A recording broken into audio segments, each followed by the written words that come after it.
I was a baby, my parents always told me, don't look out the window at night. I always asked them why, but they would just shrug it off with a creepy smile. As I grew older, I stopped questioning it, but I just never could have guessed the horrifying secrets my parents were hiding. Everyone in my town also followed this weird tradition, so I thought it was normal. That was until I went to college and noticed that none of the other kids were like this. So during Christmas, when I went to my parents' house, I remember them telling me not to look out the window.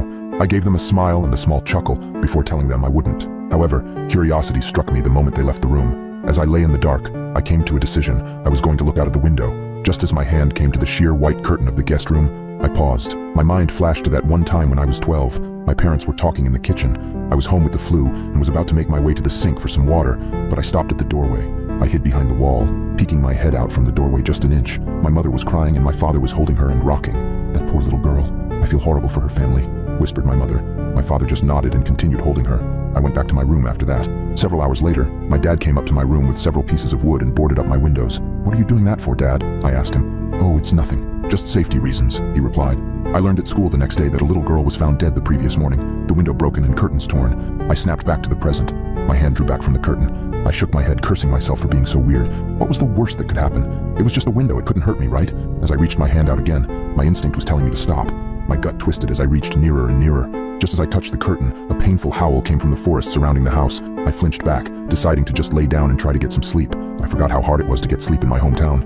Every night, coyotes howled for hours everywhere in town, or at least I thought they were just coyotes. The next night, I woke up in a cold sweat. I glanced over at the alarm clock next to my bed. It was midnight. I groaned and sat up in bed. A low growling sound from outside of my bedroom window.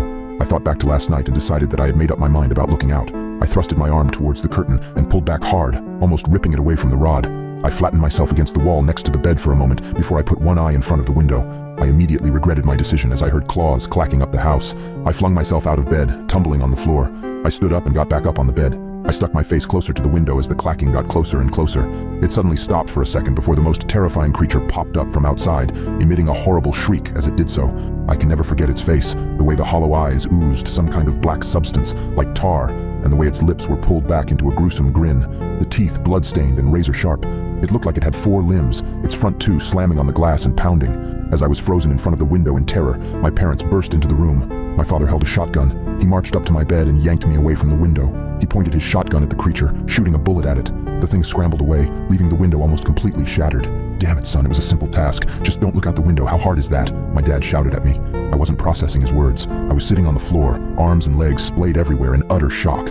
What the hell had I just seen? My mother ran to the bedroom door. She had tears in her eyes. "Is everyone all right?" she asked. "Yeah, we're fine. We still gotta get that creepy effing monster, though." "Nathan, get up. We got some work to do," my dad said. I got up as soon as I could. My dad thrust the shotgun into my arms and marched downstairs. He opened the basement door and descended, coming back with a machete and some kind of spray bottle. He sprayed the liquid onto the machete before walking to the front door and wait. "Dad, what are you doing?" I asked, confused. I was just traumatized, and now my dad is waiting at the door, machete in hand like he was about to kill someone. Instead of a response, my dad just hushed me. The house was quiet for several seconds before a loud banging and howling came at the front door. We heard a rip, and we knew the screen door was no more. The wood of the interior door started to splinter, and I took a few steps backward. My dad glared at me. "Nathan, now is not the time for this. Point the goddamn gun and get ready to shoot." I aimed the gun at the door, trying to find the spot where the howling was coming from. The door was strong, but it wasn't indestructible. The creature burst through the door, and I pulled the trigger in a moment of terrified panic. My dad knelt down and brought his machete down on the abomination's head. The howling ceased, and my mom rushed forward with a tarp to cover the spot where the door was destroyed. "Honey, are you okay?" my mom asked for the second time that night. She came up to me and kissed my cheeks, as if to make sure I was still there. She went over to my dad and did the same. "We're okay, both of you, get in the basement. I gotta clean this up." I asked, "Basement? Why the basement?" Everything was going by at the speed of light, and I couldn't help but question everything that was happening at the moment. "Let's just get in the basement. Your father needs to clean up," my mom said, grabbing my arm and pulling me to the basement. We sat on the couch down there for what seemed like hours before my dad came in and put the machete up. He sat on the chair in front of us with an exhausted sigh. The 3 of us sat in silence for a few minutes. In that time span, my brain was able to come up with a coherent sentence. "Dad, what was that thing?" He just looked up at me, eyes dark, and said, "Where do you think that howling came from?" My parents warned me not to look out the window at night. I just discovered the horrifying reason why.